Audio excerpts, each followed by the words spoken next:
Joining us now is Keego Harbor Police Chief John Fitzgerald, coming to us from Keego Harbor City Hall. Chief Fitzgerald, thank you for joining us. Morning, Tyler. How you doing? I'm good. How are you? How's your team at Keego Harbor Police? Doing very well, thank you. Everybody's thankfully healthy right now. That's good to hear. And as of now, City Hall is still closed to the public, correct? Still closed except by appointment. You can call ahead. There's certain things they'll handle, but call ahead for it. And I think it was really easy early on. Not really easy. I think it was really interesting early on how soon into the process that Keego Harbor went and decided to close City Hall and put those social distancing guidelines in place to make sure that when they take appointments and when people come in, they are keeping a distance. So Chief Fitzgerald, how's that working out for Keego Harbor City Hall? Is it a system that's been working well? So far, it's been working great. People have called in, got their times. We can handle a lot of stuff over the phone, which is nice to keep real social distancing there. But through the hard times of what's going on right now, that has been a good way to work things out. And up to this point, it's pretty much kept us all healthy, and hopefully we haven't anything spread by people coming to our city hall. Also good to hear. And as industries and businesses have restrictions lifted and they begin to return to some normalcy of operations, in Keego Harbor, is your department getting any communication from these businesses about how they can prepare themselves to safely execute a reopening plan? And are you providing any assistance to them? The biggest assistance is because a lot of businesses call and ask us if they can open up, and it's not a Keego Harbor Police Department or Keego Harbor City choice as to which businesses are able to be open. We have them contact the state or look at the governor's executive order to see if they're one of the businesses that is allowed. And they'll ask us what they're supposed to do, and we just tell them follow all the safe guidelines that have been put out there already about distancing and wearing masks and not having contact with the customers, and curbside pickup if you can do that, curbside drop off. Anything to keep a little distance right now until they figure this disease out, figure out what is all behind this virus and what the best way for the long run is going to be. We've seen reports from the metro area and from other municipalities in Oakland County. We've seen stories that there's been an increased use of technology, in particular cameras, to monitor COVID-19 precautionary measures and how they're being followed by the public.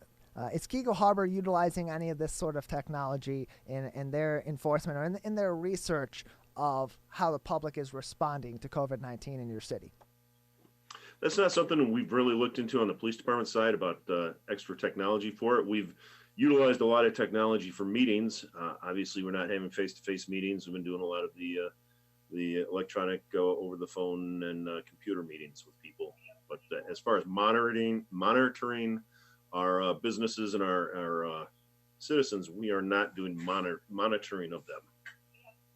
Okay, so with that being said, is Keego Harbor, is your department or your officers seeing that by and large the community is doing well following these social distancing guidelines, wearing their masks when they go into stores and go into pick up food from local eateries? Is Keego Harbor complying well with these precautions?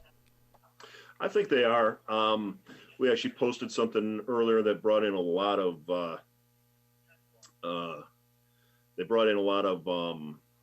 comments about wearing masks in the businesses. And I don't care if you are for or against the governor's order on wearing masks in the businesses.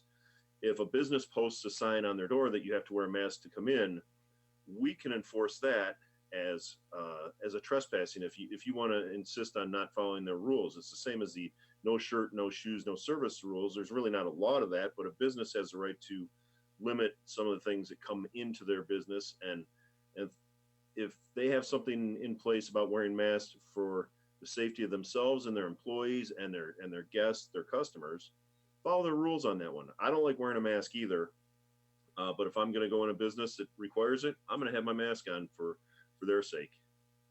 And do businesses have the right to ask people to leave, to kick them out, to call the police and have some sort of enforcement if the people that are coming into their business are not following the guidelines that are set in the stay-at-home order and also that are set individually by these businesses? They do. They can ask us. They can call the police department, and like I said, we'll come. And the enforcement action on our level would be, of course, we'd ask for cooperation, and we've been getting cooperation. That's the biggest thing of what's going on right now is people are tending to cooperate with each other, if we get called in, they really tend to cooperate with what we ask them. We don't want to enforce anything. We don't want to write tickets. We don't want to arrest people. That's not what our goal is. Our goal is to have a peaceful society and get everyone to cooperate with the rules laid down for where they're at. And a question came up. Well, I can't wear a mask because of asthma, or I can't wear a mask because of certain other things. And somebody said, well, isn't it a violation of the ADA Act if you don't allow them in?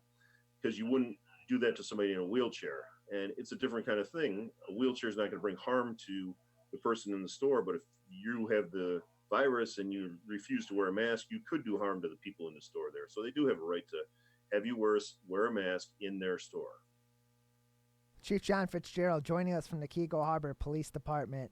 Anything else that you'd like to say, or anything other important information since the last time we've spoken that is important for the Keego Harbor community and people from surrounding areas that may be coming through Keego Harbor to know? Another good community thing out of all this is with all the PPE that people are wearing, their masks, they're wearing their gloves. Don't just throw them down on the ground when you walk out of a store. Most stores have a trash can next to the door. Put them on the floor of your car until you get home or you get to the gas station. At the gas station, people are putting gloves on to pump the gas, or they're using the wipes to wipe the handles down. Don't throw those on the ground. There's a trash can right there. Pick up after yourselves. I will say that if Keego Harbor Police Department observes somebody throwing their PP on the ground because they don't think they want to take it with them, that's a littering violation, and you'll get a ticket which has up to a $500 fine on it. So pick up after yourselves. Don't leave our parking lots looking like slobs have been hanging out there. Okay, John Fitzgerald, Police Chief in the city of Keego Harbor. Thank you very much for joining us today on the MegaCast, Chief. You're welcome, Tyler. Have a great day. You as well, Chief John Fitzgerald from the city of Keego Harbor. He is their police chief, joining us on the MegaCast on Civic Center TV.